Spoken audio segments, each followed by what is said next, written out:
acompañados de esta melodía que estamos escuchando, compuesta por el propio Nietzsche, vamos a hacer una introducción a las cuestiones que éste abordó en el texto El nacimiento de la tragedia, publicado en los últimos días de 1871 en Leipzig.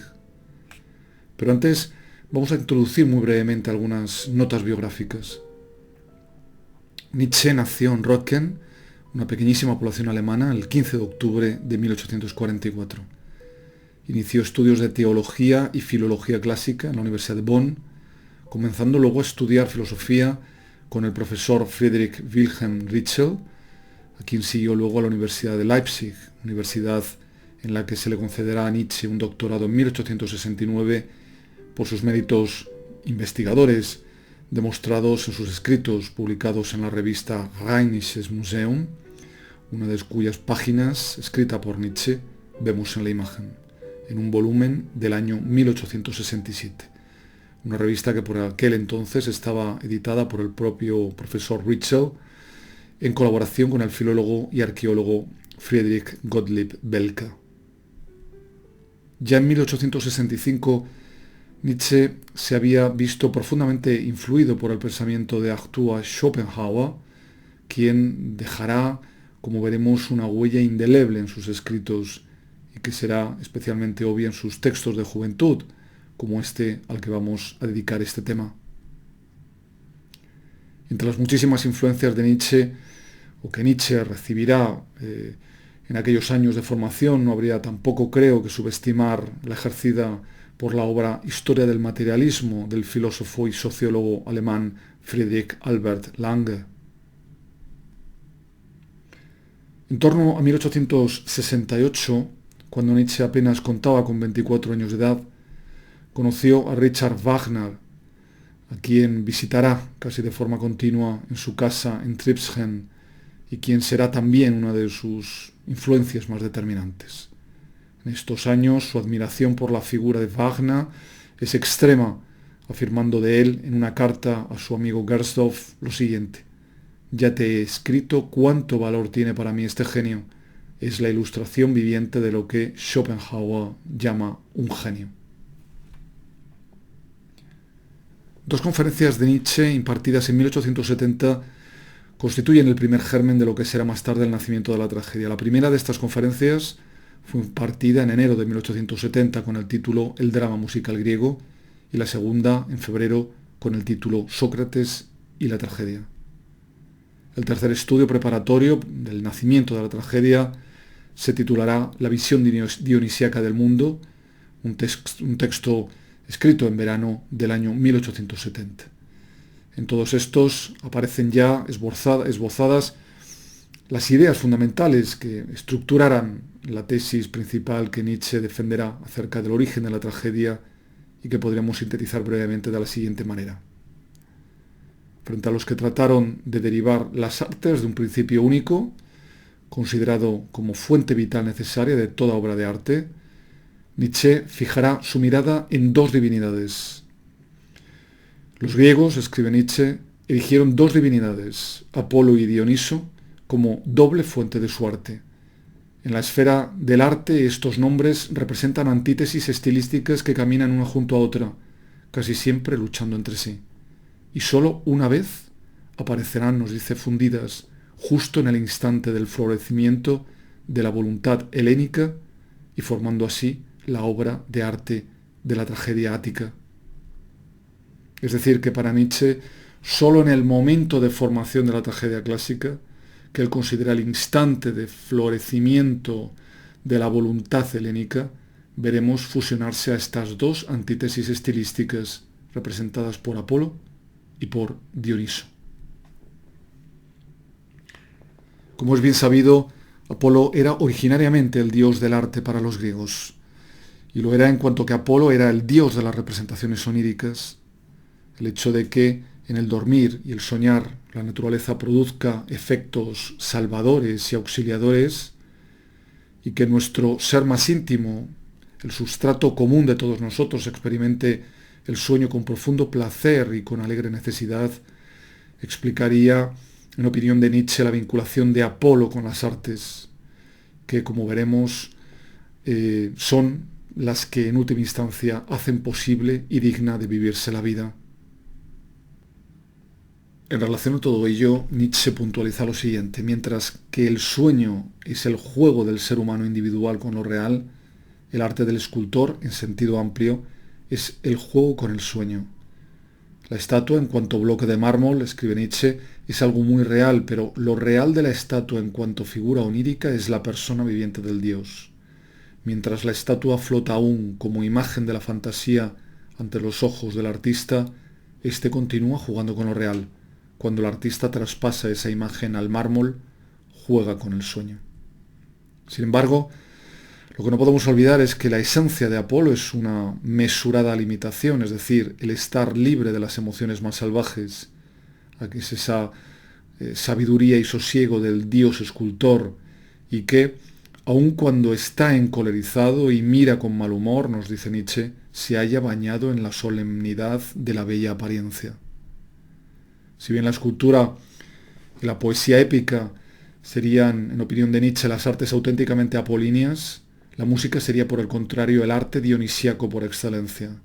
Y en relación a este, apunta lo siguiente: el arte dionisíaco descansa en el juego con la embriaguez, con el éxtasis.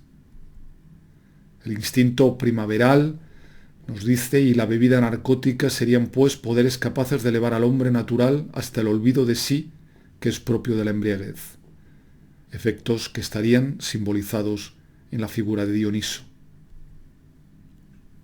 Para Nietzsche, las fiestas de Dioniso no sólo establecían un pacto entre los hombres, sino que también reconciliaban al ser humano con la naturaleza, porque en el estado de la embriaguez el principio de individuación quedaba roto, desapareciendo lo subjetivo totalmente ante la eruptiva violencia, nos dice Nietzsche, de lo general humano, más aún de lo universal natural. En la fiesta dionisíaca, por tanto, todas las delimitaciones de casta que la necesidad y la arbitrariedad habrían establecido entre los seres humanos desaparecían. El esclavo, dice Nietzsche, es hombre libre. El noble y el de humilde cuna se unen ahora para formar los mismos coros báquicos. En la fiesta dionisíaca, por tanto, quedarían rotas todas las rígidas y hostiles delimitaciones que la necesidad, la arbitrariedad o la moda insolente habrían establecido entre los hombres. No es extraño que incluso, nos recuerda Nietzsche, se le acercaran a Dioniso pacíficamente los animales más salvajes. Efectivamente, y como podemos comprobar en sus representaciones, panteras y tigres arrastraban su carro adornado de flores. En la embriaguez dionisíaca, tantas veces, por cierto, representada a lo largo de la historia del arte, con sus excitaciones narcóticas o con el desencadenamiento de los instintos primaverales, la naturaleza se manifestaba, nos dice Nietzsche, en su fuerza más alta. Esta volvía a juntar a los individuos haciéndolos sentirse como una sola cosa. Así, Dioniso, el dios, el liberador, dice Nietzsche, libera a todas las cosas de sí mismas.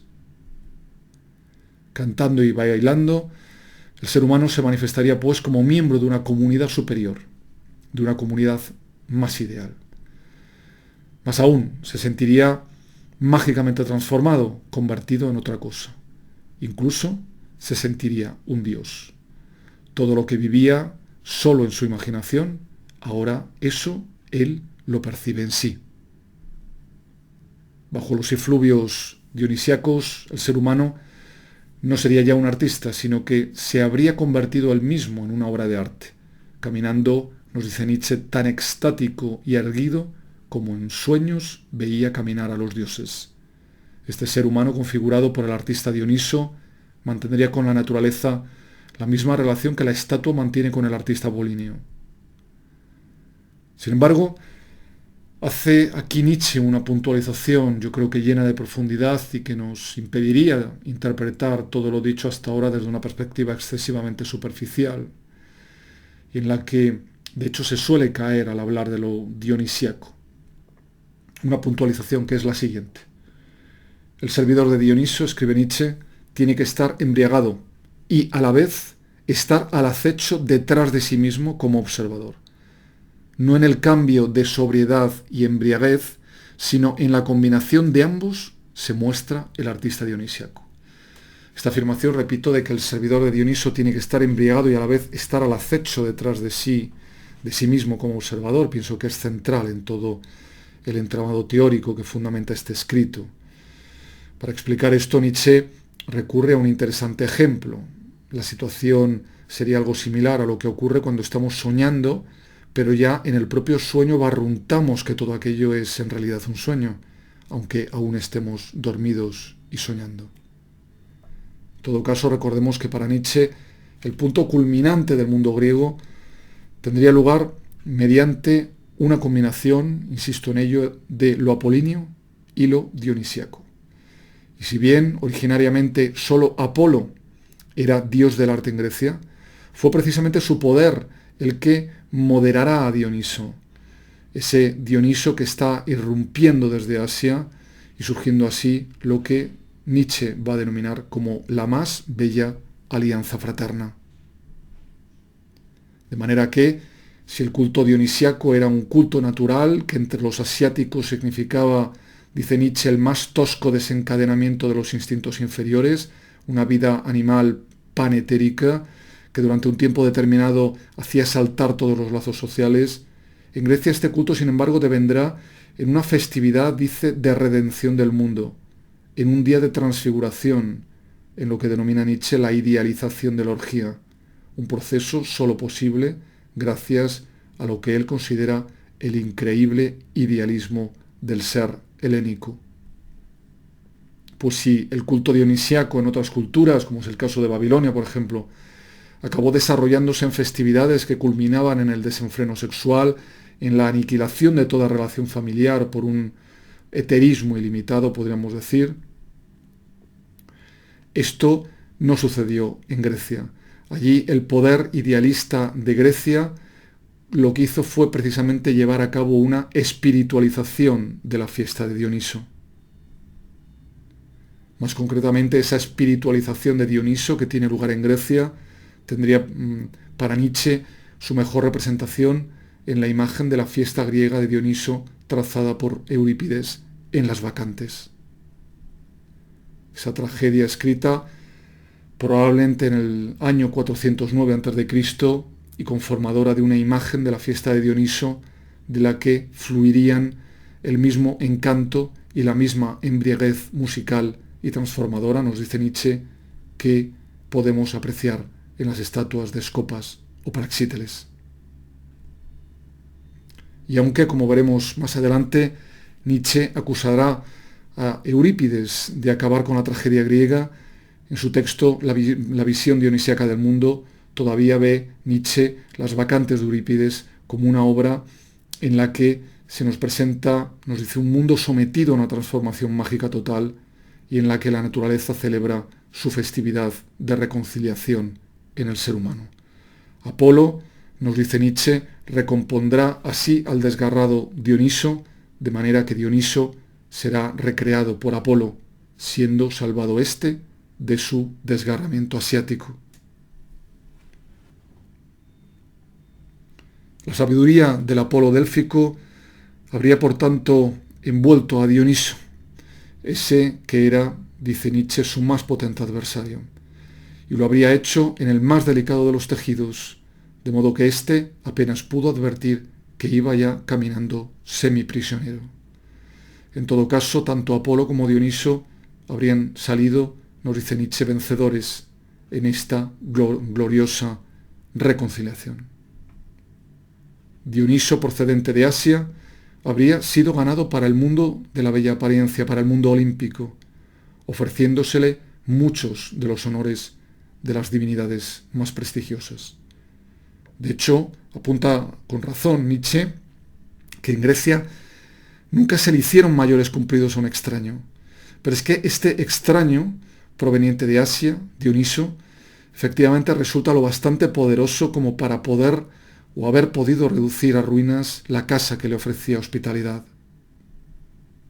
Con todo ello, una gran revolución se habría iniciado en todas las formas de vida, infiltrándose Dioniso en todas partes y, por supuesto, cómo no, también en el arte.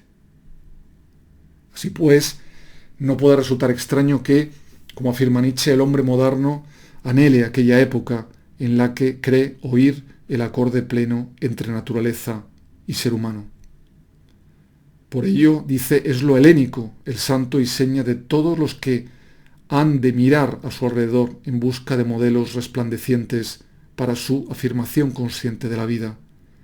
Por ello, en fin, ha surgido, escribe Nietzsche, entre las manos de escritores dados a los placeres, el concepto de jovialidad griega, de tal modo que de manera irreverente, una negligente vida perezosa osa disculparse, más aún honrarse con la palabra griego.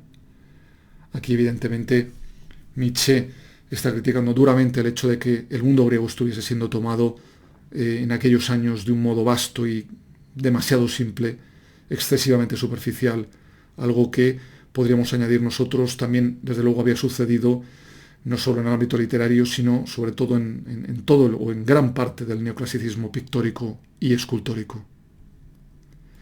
Pero antes de continuar, creo que sería adecuado que hagamos una serie de puntualizaciones. En primer lugar, tenemos que dejar claro que el culto a las imágenes en la cultura apolínea, ya fuese en los templos, en las estatuas o en la epopeya homérica, tenía su meta sublime en la exigencia ética de la mesura. Exigencia que correría paralela a la exigencia estética de la belleza.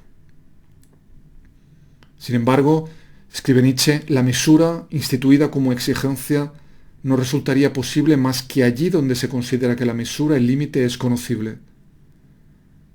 Para poder respetar los propios límites, añade Nietzsche, qué duda cabe, hay que conocerlos, y de ahí que la consigna apolínea no pueda ser sino la de conócete a ti mismo.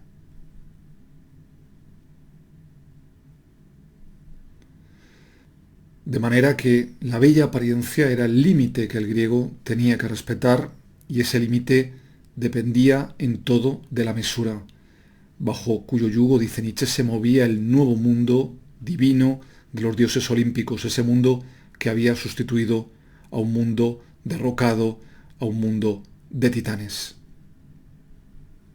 Y una importantísima conclusión se derivaría de todas estas consideraciones.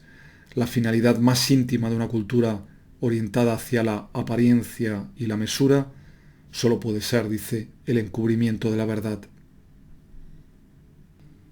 Para apoyar esta afirmación de que la finalidad de la cultura griega, por su orientación hacia la apariencia y la mesura, era el encubrimiento de la verdad, recurre Nietzsche al mito de Prometeo, quien, recordemos, fue encadenado a una roca y atormentado, y que en cierta forma les serviría a los griegos, siempre en opinión de nuestro filósofo, para mostrar que favorecer en demasía el conocimiento produce siempre efectos nocivos, tanto para el favorecedor como para el favorecido. Es decir, que para no acabar como él, para no acabar como Prometeo, sería mejor guardar las medidas de la sabiduría. Pero si la finalidad más íntima de la cultura griega, orientada hacia la apariencia y la mesura apolínea, solo podía ser el encubrimiento de la verdad, claro, aquí surge necesariamente una pregunta: ¿qué sucederá cuando en ese mundo artificialmente protegido irrumpa el extático sonido de la fiesta dionisíaca, en la cual la desmesura toda de la naturaleza se revelaba a la vez en placer y dolor? Pues lo que sucedió es que con la irrupción de lo dionisíaco, todo lo que hasta ese momento era considerado como límite, todo lo que era considerado como determinación de la mesura, demostró ser una apariencia artificial, es decir, que la desmesura, dice Nietzsche, se desveló como verdad. En el olvido de sí producido por los estados dionisíacos, nos dice Nietzsche que pereció el individuo, con sus límites y mesuras. La entrada de los elementos dionisíacos tendía, pues, hacia una nueva y superior invención de la existencia, es decir, hacia el nacimiento del pensamiento trágico, un nacimiento que Nietzsche explicará de la siguiente manera. En el pensamiento, lo dionisíaco es contrapuesto como un orden superior del mundo a un orden vulgar y malo. Entendamos aquí, claro, la vida cotidiana del griego, en esa cultura, decíamos, orientada hacia la apariencia y la mesura. y en la conciencia del despertar de la embriaguez ve por todas partes lo espantoso absurdo del ser hombre. Esto, dice Nietzsche, le produce náusea. Y no puede sorprendernos que Nietzsche incluso vea ciertas coincidencias entre el hombre dionisíaco y Hamlet, aquel personaje de Shakespeare. Leamos a este respecto un pequeño fragmento del nacimiento de la tragedia. Dice, ambos, es decir, Hamlet y el hombre dionisíaco, han visto una vez verdaderamente la esencia de las cosas. Ambos han conocido y sienten náusea de obrar, puesto que su acción no puede modificar en nada la esencia eterna de las cosas. Así las cosas, podríamos decir nosotros, y por todo ello, el ser humano vería en todas partes únicamente lo espantoso, absurdo del ser, sintiendo, en opinión de Nietzsche, náuseas, comprendiendo ahora el simbolismo del destino de Ofelia, reconociendo la sabiduría de Sileno. Pero es obvio que esta situación no podía quedarse así, que había que darle la vuelta, que había que rechazar esa negación, hacer intervenir a las fuerzas que pudieran curar, dice Nietzsche al griego, de ese estado. De manera que la voluntad helénica intervino enseguida con su fuerza curativa natural para dar la vuelta a ese estado de ánimo negador, y el medio del que se servirá no será sino la obra de arte trágica y la idea trágica. Por supuesto, su propósito no podía ser, escribe Nietzsche, en modo alguno sofocar el estado dionisíaco, y menos aún suprimirlo. Era imposible un sometimiento directo, y si era posible resultaba demasiado peligroso, pues el elemento interrumpido en su desbordamiento se abría paso por otras partes y penetraba a través de todas las venas de la vida. Y por ello lo que se propuso el griego fue precisamente ensayar esa alianza que ya hemos comentado a lo largo de esta presentación, esa alianza fraternal de ambas divinidades, la alianza de Apolo y Dioniso. Una alianza fraternal que se caracterizará por lo siguiente, dice Nietzsche, Dioniso habla el lenguaje de Apolo, pero al final Apolo habla el lenguaje de Dioniso. Con ello, nos dirá Nietzsche, se ha alcanzado la meta suprema de la tragedia y del arte en general. Señalemos aquí la importancia tremenda de esta afirmación, la afirmación de que la meta suprema del arte para Nietzsche es conseguir que Dioniso hable el lenguaje de Apolo y conseguir que al final Apolo hable el lenguaje de Dioniso.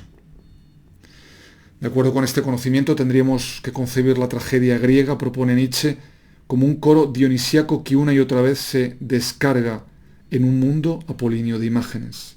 Esa es realmente la definición de la tragedia para Nietzsche, de la tragedia griega para Nietzsche, la de un coro dionisíaco que una y otra vez se descarga en un mundo apolíneo de imágenes. El drama sería, por tanto, la manifestación apolínea, sensible, pero de conocimientos y efectos dionisíacos. Ese fondo primordial de la tragedia irradiaría aquella visión en que consiste el drama, visión que es en su totalidad una apariencia onírica y por tanto de naturaleza épica, pero también, dice Nietzsche, es objetivación de un estado dionisíaco. El drama sería, por tanto, esa visión que es en su totalidad una apariencia onírica y por tanto de naturaleza épica, pero también objetivación de un estado dionisíaco. Por tanto, la tragedia, lejos de representar la redención apolínea en la apariencia, mostraría más bien, nos dice Nietzsche, el hacerse pedazos el individuo y el unificarse con el ser primordial. Pero sobre todo, y como señalaba anteriormente, con la tragedia se trataba de transformar aquellos pensamientos de náusea sobre lo espantoso y lo absurdo de la existencia en representaciones con las que se pudiera vivir.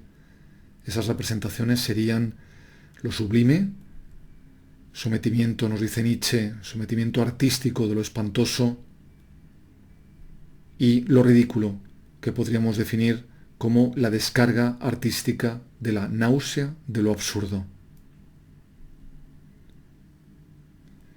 Estos dos elementos, lo sublime y lo ridículo, entreverados uno con otro, se unirían para formar una obra de arte que recuerda la embriaguez, que juega con la embriaguez. En definitiva, insisto, lo que habrían hecho los griegos es un llamamiento al arte entendido como una especie de mago que salva y que cura, pues únicamente él sería capaz de retorcer esos pensamientos de náusea acerca de la existencia, convirtiéndolos, como decía antes, en representaciones con las que se pudiera vivir. La náusea que causa el seguir viviendo, dice Nietzsche, es sentida por tanto como medio para crear, y ese es el gran mérito de la cultura helénica. Así, por ejemplo, en las obras de Esquilo, la náusea quedaría disuelta, escribe Nietzsche, en el terror sublime frente a la sabiduría del orden del mundo. Por otra parte, en las obras de Sófocles, ese terror es todavía más grande, pues aquella sabiduría, dice, es totalmente insondable. En cualquier caso, y volviendo a los conceptos de lo sublime y lo ridículo, habría que recordar que ambos estarían un paso más allá del mundo de la bella apariencia y que ninguno coincidiría con la verdad, sino que serían más bien una especie de velamiento de la verdad, pues tendríamos en ellos, es decir, en lo sublime y lo ridículo, un mundo intermedio entre la belleza y la verdad. En ese mundo, nos dice Nietzsche, es posible una unificación de Dioniso y Apolo. Es decir, que es posible la unificación de Dioniso y Apolo precisamente en ese mundo intermedio que hay entre la verdad y lo bello. Ese mundo, continúa Nietzsche, se revela en un juego con la embriaguez, no en un quedar engullido completamente por la misma. Es así que en el actor teatral deberíamos reconocer al hombre dionisíaco, al poeta, al cantor, al bailarín instintivo, pero, eso sí, como hombre dionisíaco representado.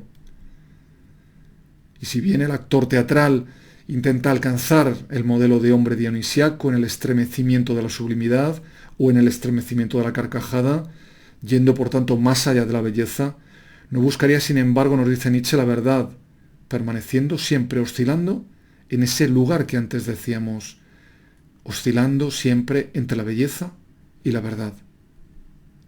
El actor griego, apostilla Nietzsche, no aspira a la bella apariencia, pero sí a la apariencia. No aspira a la verdad, pero sí a la verosimilitud. Con todo, y esta sería de hecho, creo, la hipótesis clave del nacimiento de la tragedia, Apolo, nos dice Nietzsche, el auténtico Dios salvador y expiador, salvó al griego tanto del éxtasis clarividente como de la náusea producida por la existencia, mediante la obra de arte del pensamiento trágico-cómico.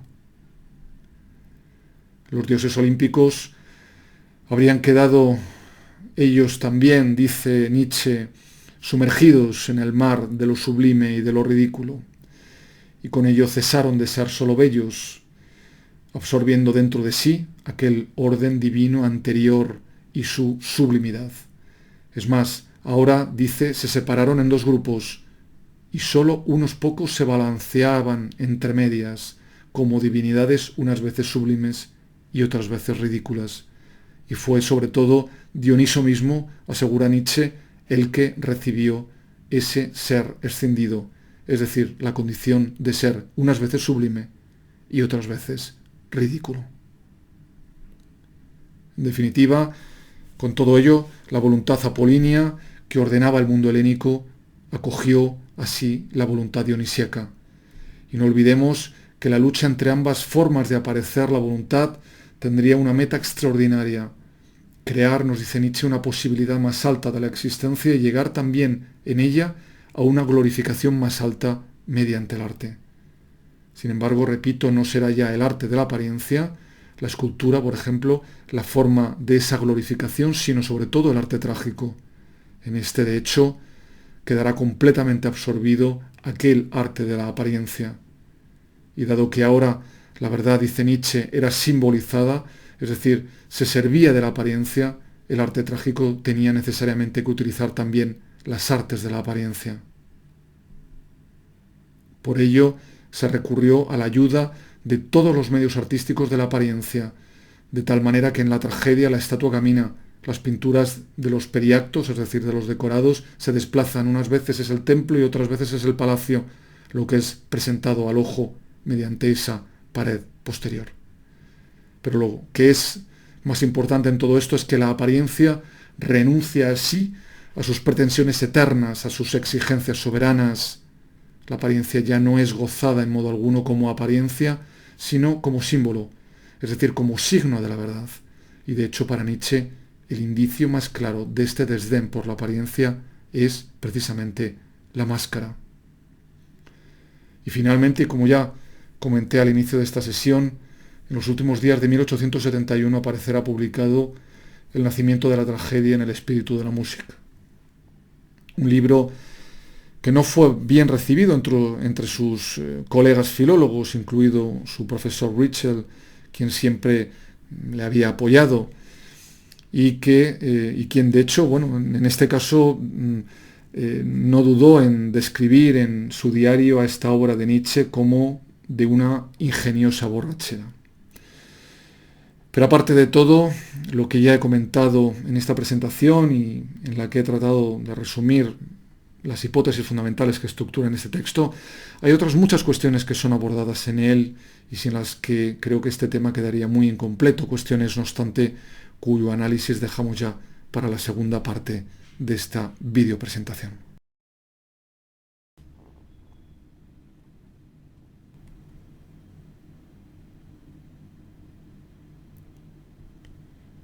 Una consideración que quería destacar, más allá de lo que comenté en la primera parte de este tema, que estamos dedicando al texto de Nietzsche, El nacimiento de la tragedia, tendría que ver con el rechazo de este filósofo de lo subjetivo, algo que de un modo u otro también hemos visto a lo largo de este curso en otros filósofos como Hegel o Schopenhauer, un rechazo que asimismo suscitará un gran interés en muchos filósofos posteriores, como es el caso sobre todo de Gilles Deleuze.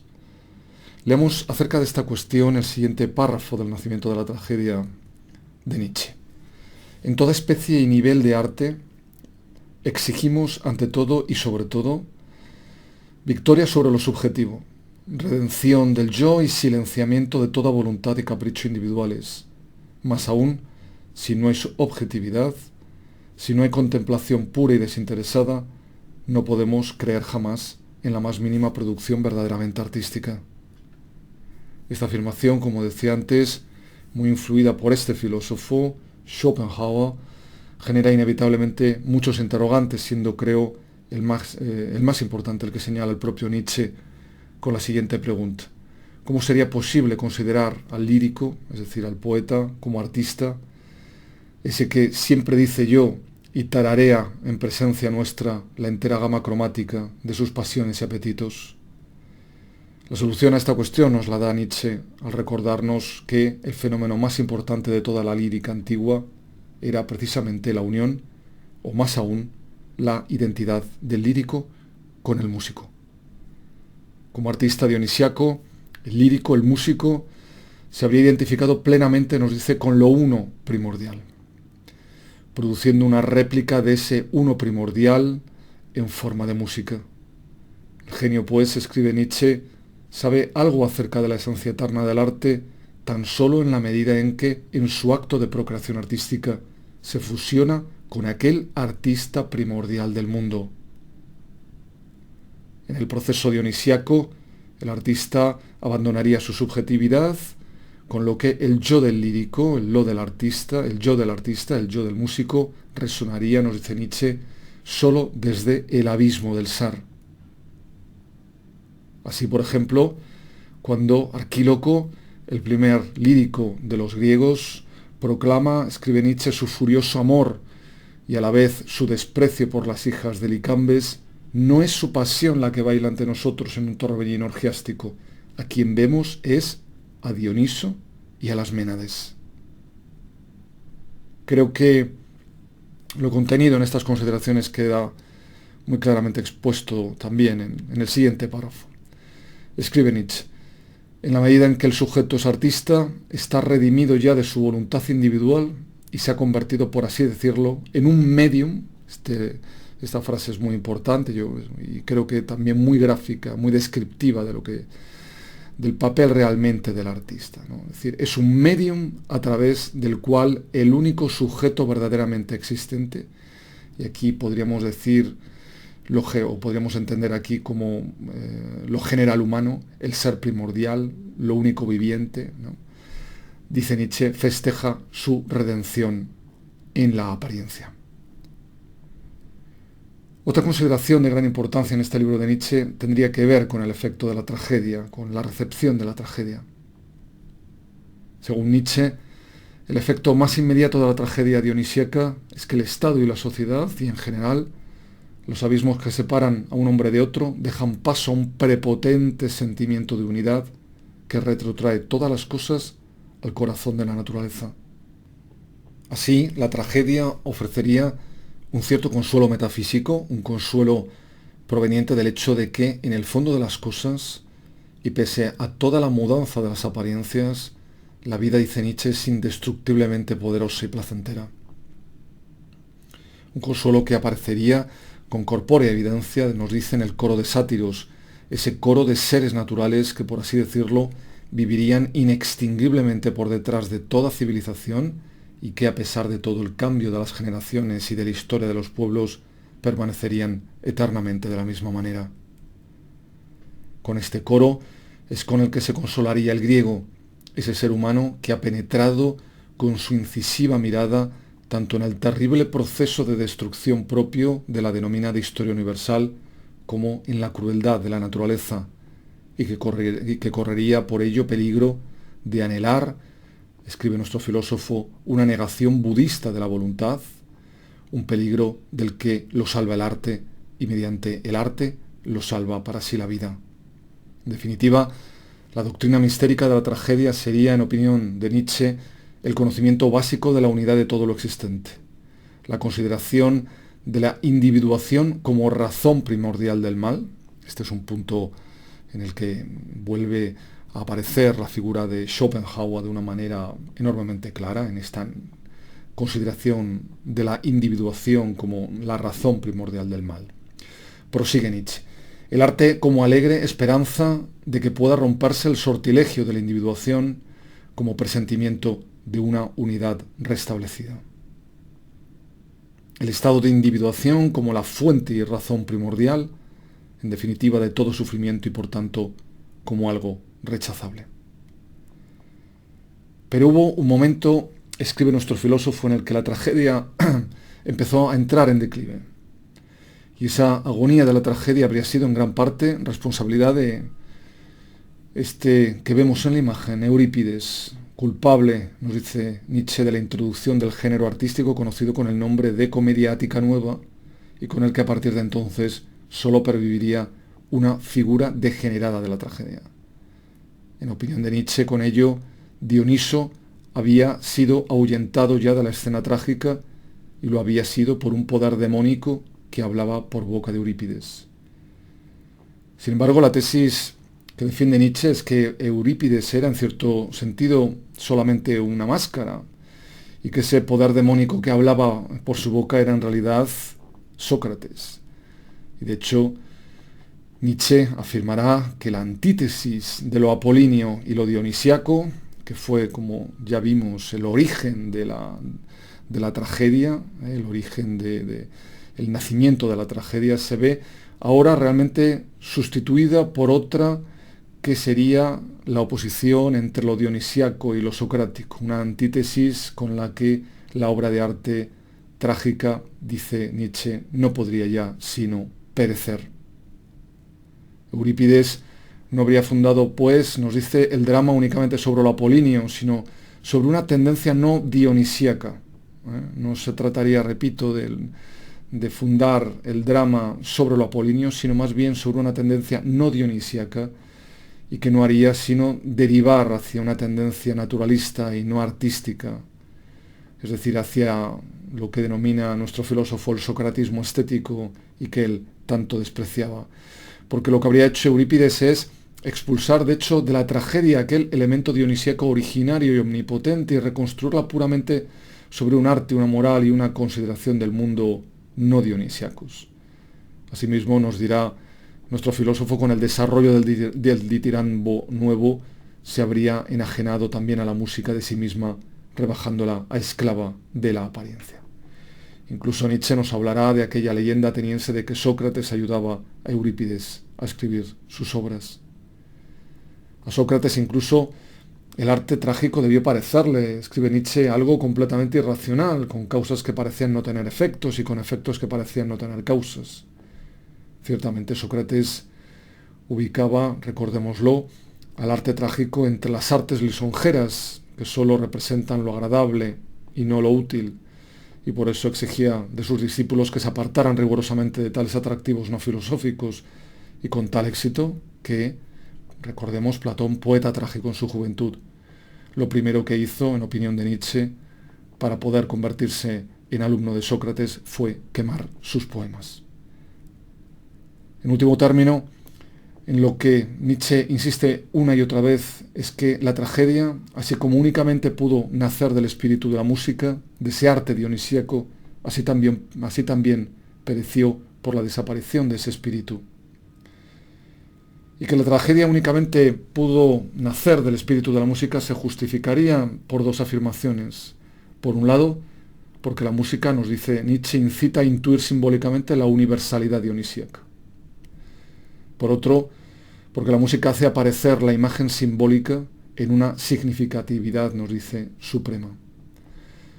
Con ambas afirmaciones, nuestro filósofo indicaba esa aptitud de la música para hacer nacer al mito trágico, es decir, ese mito que hablaba en símbolos acerca del conocimiento dionisíaco.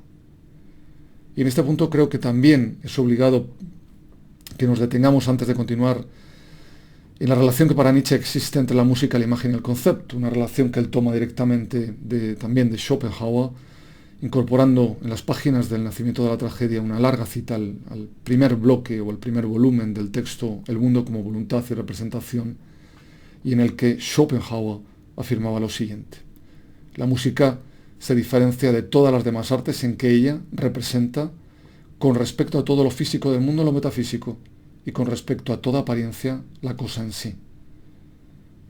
Al fin y al cabo, no es extraño que Schopenhauer fuera considerado por Nietzsche el más importante personaje de toda la historia de la estética.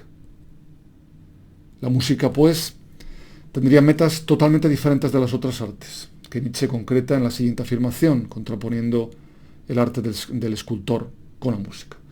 En relación al arte del escultor, comenta lo siguiente: el sufrimiento del individuo lo supera Apolo aquí mediante la glorificación luminosa de la eternidad de la apariencia. La belleza triunfa aquí sobre el sufrimiento inherente a la vida. El dolor queda, en cierto sentido, borrado de los rasgos de la naturaleza gracias a una mentira. Sin embargo, en el arte dionisíaco, la naturaleza misma nos interpela con su voz verdadera, porque el arte dionisíaco, en opinión de Nietzsche, nos convence en realidad del eterno placer de la existencia. Es esta, sin duda, creo, una idea central en el texto de Nietzsche. Una idea que creo que queda también muy claramente expresada en el siguiente fragmento referido al arte dionisíaco, al arte de la música. Nosotros mismos somos realmente, por breves instantes, el ser primordial y sentimos su indómita ansia y su indómito placer de existir. De modo que, en el mismo instante en que, por así decirlo, nos hemos unificado con el inmenso placer primordial por la existencia, presentimos en un éxtasis dionisíaco la indestructibilidad y eternidad de ese placer. A pesar del miedo y de la compasión, somos los hombres que viven felices. Y aquí apunta Nietzsche quizá lo más relevante. Nuevamente dice, no como individuos, sino como lo único viviente con cuyo placer procreador estamos fundidos. No obstante, en última instancia, lo que parece que más le interesa conseguir a Nietzsche en este libro es evidenciar un nuevo despertar artístico de la tragedia y de la consideración trágica del mundo en la Alemania de su época. Un despertar que él veía ejemplificado, como veremos, fundamentalmente en el drama musical wagneriano.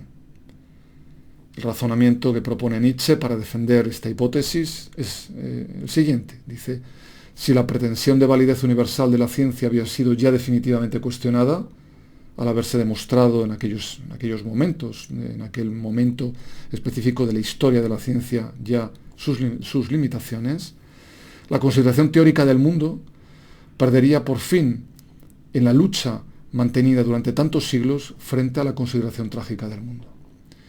Y de hecho, como ya comenté anteriormente, a ojos de Nietzsche, la situación del mundo moderno era precisamente la de estar preso en la red de la cultura alejandrina.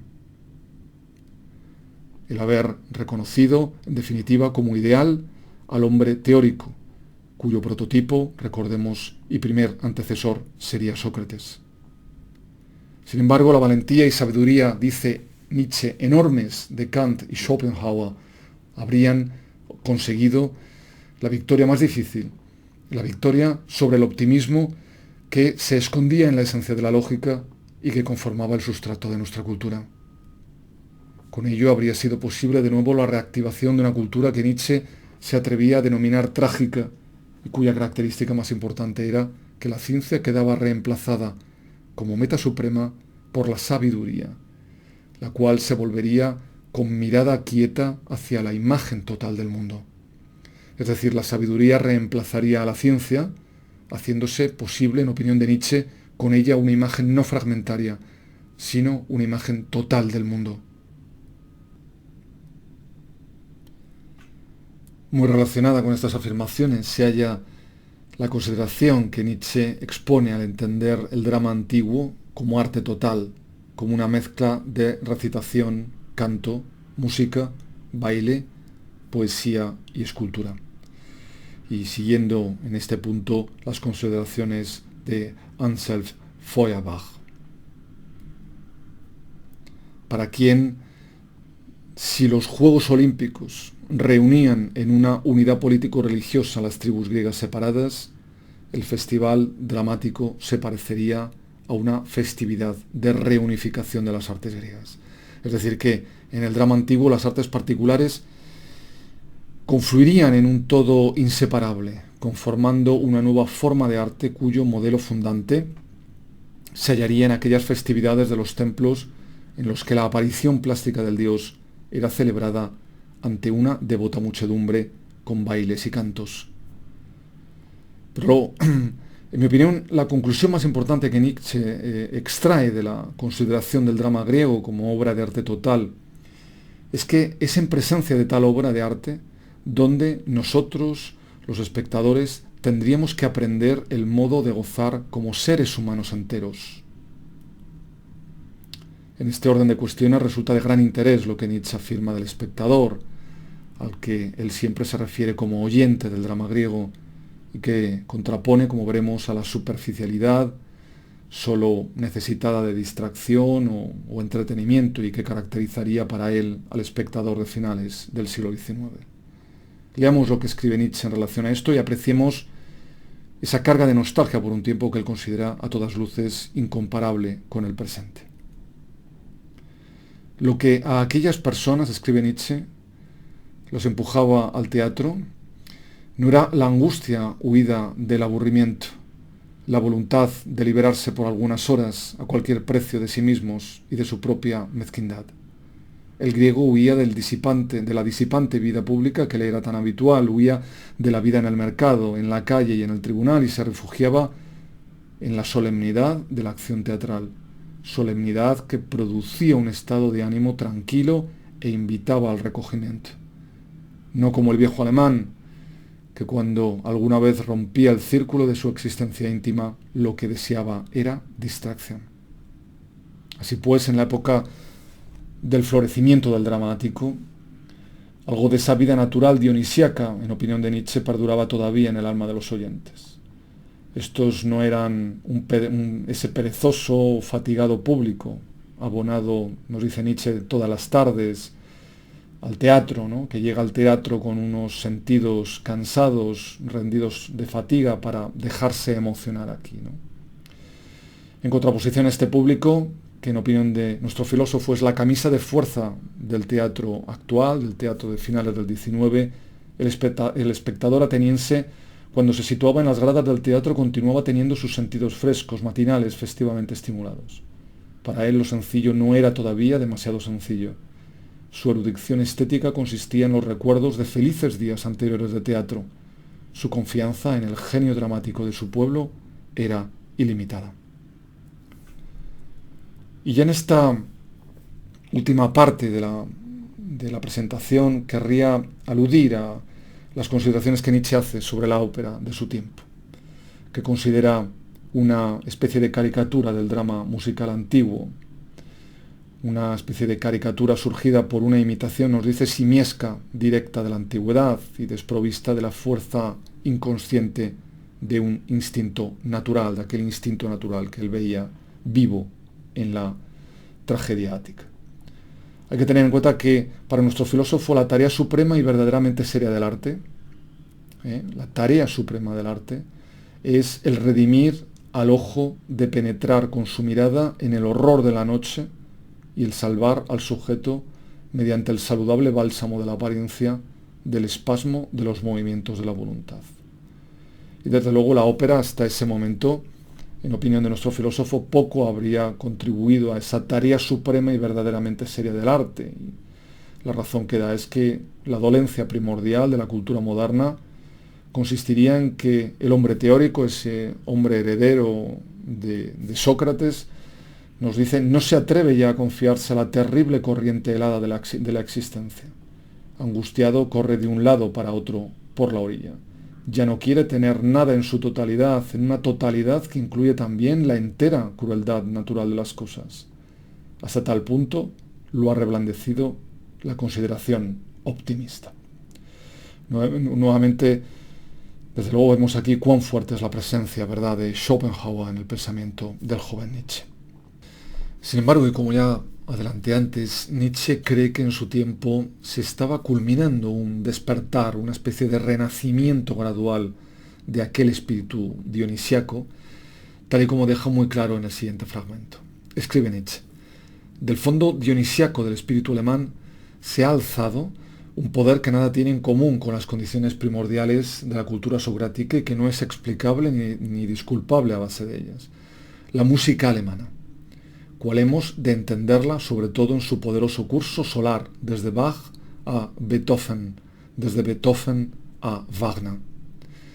Pero ese despertar gradual del espíritu dionisiaco debería también, mucho que duda cabe, a Kant y a Schopenhauer, quienes, en opinión de nuestro filósofo, habrían dado al espíritu de la filosofía alemana la posibilidad de aniquilar el satisfecho placer de existir propio del socratismo científico, al demostrar los límites de éste. Así pues, con ambos filósofos se habría iniciado también, y de un modo, nos dice, infinitamente más profundo y serio, una manera de considerar los problemas éticos y el arte, lo que Nietzsche incluso llegará a calificar de sabiduría dionisiaca expresada en conceptos, apuntando todo ello a un retroceder desde la edad alejandrina socrática hacia el periodo de la tragedia, una nueva forma de existencia sólo comprensible a base de analogías helénicas. La convicción, desde luego, de Nietzsche a este respecto es absoluta: que nadie intente debilitar nuestra fe en un renacimiento ya inminente de la antigüedad griega, pues en ella encontramos la única esperanza de una renovación y purificación del espíritu alemán por la magia del fuego de la música. Sí, amigos, escribe Nietzsche, creed conmigo en la vida dionisiaca y en el renacimiento de la tragedia. El tiempo del hombre socrático ha pasado, coronaos de hiedra. Tomad en la mano el tirso y no os maravilléis si el tigre y la pantera se tienden acariciadores a vuestras rodillas. Ahora osad ser hombres trágicos. Para ejemplificar este regreso, Nietzsche encuentra en las obras de Wagner, como en el tercer acto de Tristán e Isolda, ese furioso deseo de existir, ante el que hemos de percibir, nos dice, el eco de innumerables gritos de placer y dolor que llegan desde el vasto espacio de la noche de los mundos. Así, por ejemplo, en las representaciones afortunadas del Lohengrin, de Wagner, por ejemplo, en ellas experimentaríamos, en opinión de nuestro filósofo, ese sentimiento inconcebiblemente diverso y absolutamente incomparable que nos conmueve, que brilla cual astro enigmático, y sólo así podríamos entender lo que Nietzsche denomina el oyente estético. Pero no podríamos concluir, creo, esta aproximación al nacimiento de la tragedia sin mencionar tampoco, aunque sea brevemente, la importancia que el concepto de mito también tiene para Nietzsche. pues como él mismo indica en las secciones finales de este libro, entre la vigencia universal de su música y el oyente dionisíacamente receptivo, la tragedia interpone un símbolo sublime, el mito. Es más, para Nietzsche aquel ocaso de la tragedia fue a la vez el ocaso del mito. Una consigna que aparece en el pensamiento de nuestro filósofo cargada de importancia y que para valorarla adecuadamente debemos leer, creo, el siguiente fragmento. Los griegos habían estado involuntariamente constreñidos a enlazar enseguida con sus mitos todas sus vivencias, más aún, a comprender estas únicamente mediante ese enlace, con lo cual también el presente más inmediato tenía que aparecérseles enseguida sub specia aeterni, es decir, bajo el aspecto de lo eterno y en cierto sentido como intemporal. Esto, insisto, resulta de gran relevancia para comprender las tesis que Nietzsche expone en este libro, pues para él el valor de un pueblo, como por lo demás también el de un hombre, se mide precisamente por su mayor o menor capacidad de imprimir a sus vivencias el sello de lo eterno.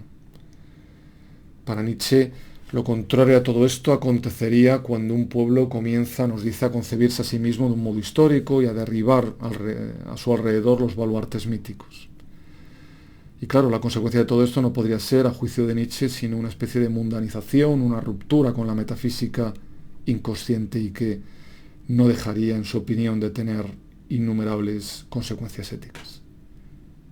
Y es de grandísimo interés cómo para Nietzsche la música es un medio que da vida al mundo plástico del mito.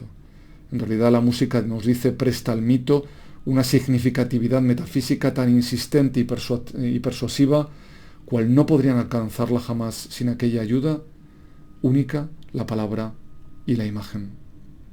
Y desde luego no podríamos dejar al margen de este comentario que en la filosofía nietzscheana música y mito trágico son de igual manera expresión de esa aptitud dionisíaca de un pueblo y son inseparables una del otro. Es decir, música y mito trágico son, desde luego, en el marco, en el ámbito de la teoría nietzscheana, inseparables, pues ambos, música y mito trágico, provendrían de una esfera artística situada mucho más allá de lo apolíneo.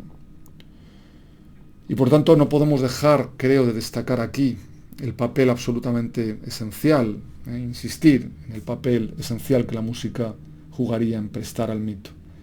Esa significatividad metafísica insistente y persuasiva que para Nietzsche nunca podrían alcanzar jamás sin ayuda de la música, la palabra y la imagen. Así, refiriéndose a Tristán e Isolda de Wagner, podremos leer en Nietzsche lo siguiente. Dice, entre nuestra excitación musical suprema y aquella música se interponen aquí el mito trágico y el héroe trágico, los cuales no son en el fondo más que un símbolo de hechos universalísimos, acerca de los cuales sólo la música puede hablar por vía directa. Recordemos a este respecto cómo, sobre todo desde el pensamiento de Schelling, que ya vimos también en este curso, la reivindicación del mito en la filosofía alemana había sido una constante reivindicación que Nietzsche recoge e incluso, diríamos, intensifica, como cuando afirma lo siguiente, dice, toda cultura, si le falta el mito, pierde su fuerza natural, sana y creadora. Solo un horizonte rodeado de mitos otorga cerramiento y unidad a un movimiento cultural entero, añadiendo que las imágenes del mito tienen que ser los guardianes demónicos presentes en todas partes sin ser notados, bajo cuya custodia crece el alma joven, y ni siquiera el Estado conoce leyes no escritas más poderosas que el fundamento mítico, el cual garantiza su conexión con la religión, su crecer a partir de representaciones míticas. Es decir, que para Nietzsche los mitos permiten que el ser humano se dé a sí mismo una interpretación de su vida, se dé a sí mismo una interpretación de sus propias luchas, y no debemos olvidar, como ya he comentado, que para Nietzsche el valor de un pueblo y el de un ser humano se mide precisamente por su mayor o menor capacidad para imprimir a sus vivencias ese sello de lo eterno. Así pues, el arte griego, en especial la tragedia griega, retardaron sobre todo la aniquilación del mito. Nietzsche, sin embargo, y como ya he señalado, muestra en este texto grandes esperanzas de que bajo esta vida y este espasmo culturales que se mueven inquietos y convulsos hacia arriba y hacia abajo, yace oculta una fuerza ancestral magnífica, íntimamente sana, al que daría respuesta en un eco, dice, de emulación aquel cortejo festivo, solemnemente altanero, de entusiastas dionisíacos a los que debemos la música alemana y a los que deberemos el renacimiento del mito alemán. Que nadie crea, escribe Nietzsche ya al final del texto, que el espíritu alemán ha perdido para siempre su patria mítica. Un día ese espíritu se encontrará despierto con toda la frescura matinal de un enorme sueño. Entonces matará al dragón, aniquilará a los pérfidos enanos y despertará a Brunilda, y ni siquiera la lanza de Wotan podrá obstaculizar su camino. Afirmaciones estas últimas de Nietzsche en torno a ese núcleo puro y vigoroso del ser alemán, que, asociadas a algunas otras vinculadas a la reivindicación de sus dioses domésticos y de su patria mítica y de la restauración en general de las cosas alemanas, acabarán siendo, como sabemos, apropiadas años más tarde y en una lectura, por supuesto, siempre fragmentaria y descontextualizadora, diría yo, excesivamente literal en cualquier caso, por parte del nacionalismo, del nacionalsocialismo alemán. En todo caso, y ya para ir terminando esta presentación, recordemos nuevamente lo que conformaría el eje central de este libro. En el drama trágico acontece una alianza fraternal entre Apolo y Dioniso. Dioniso finalmente habla el lenguaje de Apolo y finalmente Apolo habla el lenguaje de Dioniso, con lo cual se habría alcanzado esa meta suprema de la tragedia y, en definitiva, la del arte en general. Teniendo siempre muy en cuenta que el arte para Nietzsche no es sólo una imitación de la realidad natural, sino precisamente un suplemento metafísico de la misma, colocado junto a ella para superarla. Que es sólo la música adosada al mundo la que puede dar un concepto de qué es lo que se ha de entender por justificación del mundo como fenómeno estético. Pero sobre todo debe quedarnos, creo, muy claro, y dice Nietzsche, para humillación, exaltación nuestras, que la comedia entera del arte no es representada en modo alguno para nosotros con la finalidad tal vez de mejorarnos y formarnos. Aquí Nietzsche está claramente en oposición a cualquier planteamiento, digamos, formativo, educativo o didáctico o moralista del arte. Más aún prosigue que tampoco somos nosotros los auténticos creadores de ese mundo de arte, así como, y ya con esta cita terminaré esta sesión, que lo que sí nos es lícito suponer de nosotros mismos, escribe nuestro filósofo, es que para el verdadero creador de ese mundo somos imágenes y proyecciones artísticas y que nuestra suprema dignidad la tenemos en significar obras de arte, pues solo como fenómeno estético están eternamente justificados la existencia del mundo.